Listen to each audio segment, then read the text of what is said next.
What if the reason you stopped chasing your career wasn't failure? People assume that you stopped chasing because you couldn't keep up. That wasn't the case for me. When did you realise that not everything that you were chasing was actually worth the effort?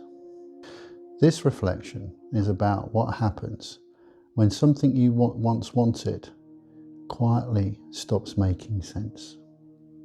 There is a moment that creeps up on you. Not when something fails, not when it blows up or goes wrong, not some existential crisis or international dispute, but when you look at what you're chasing and you realise that it takes a lot more than it's ever given back or it's ever going to give back. I heard someone say recently that the juice wasn't worth the squeeze, and it made me smile and it stuck with me. It sort of captured something that I'd been circling around for a long while. My work, my job, my employment, it no longer suited me or served me as the person I'd grown to be after more than 30 years in a professional working life. Most of us don't talk about moments like that. We prefer the cleaner stories, the ones which are more culturally approved.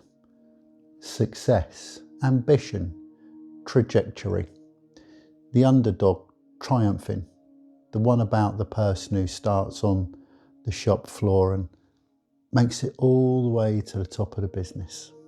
Now, we all love those stories, but what we don't often talk about is that quiet realisation that something that we once wanted no longer fits with the life that we're actually living or with the person that we've become.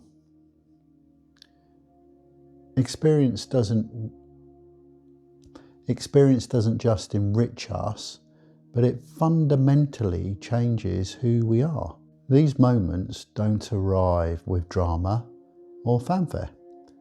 They arrive with gut-wrenching clarity. For a long time, I defined myself through my work, through my responsibilities, through the roles with the big long titles that sounded serious and carried weight. But over time, something became very obvious. Some of the things I was chasing weren't aligned with how I wanted to live or who I wanted to be or who I wanted to spend my time with. And this wasn't in theory, it was in practice. Then there were a few external events that stripped away any remaining doubt in my mind. There was the amazing Liz Truss mini budget. I'm sure we all remember that. There was the energy crisis. And this then all rolled up to where we currently are, which is in this place of the cost of living crisis.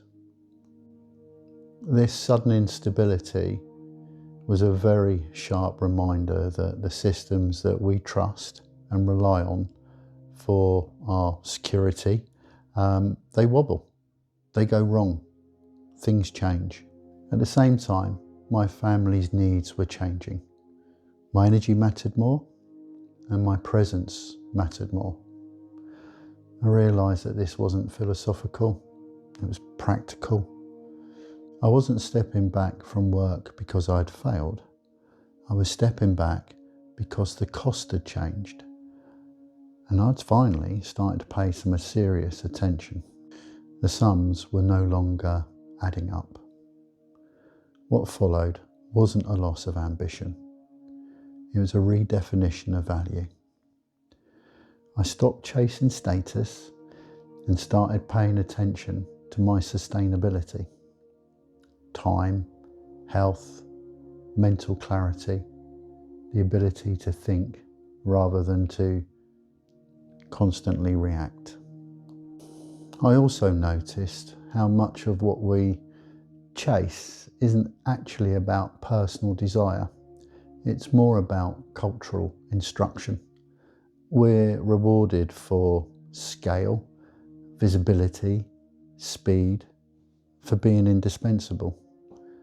But those rewards don't always map well onto a life that is meant to last. Letting go of my ambitions didn't make my life any smaller, but it did make it a lot more deliberate. I became a lot more selective about where I put my energy, who I tried to impress, where I offered my time and my skills. And it was at this point something really unexpected happened. It was relief. Relief. Not triumph, not excitement, just plain and simple relief.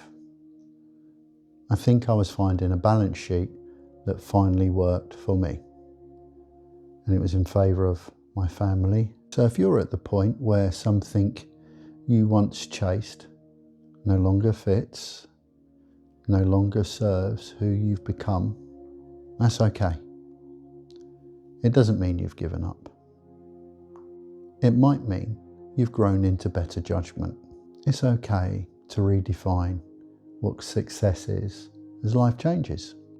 It's okay to stop chasing things that no longer return the energy that they demand from you.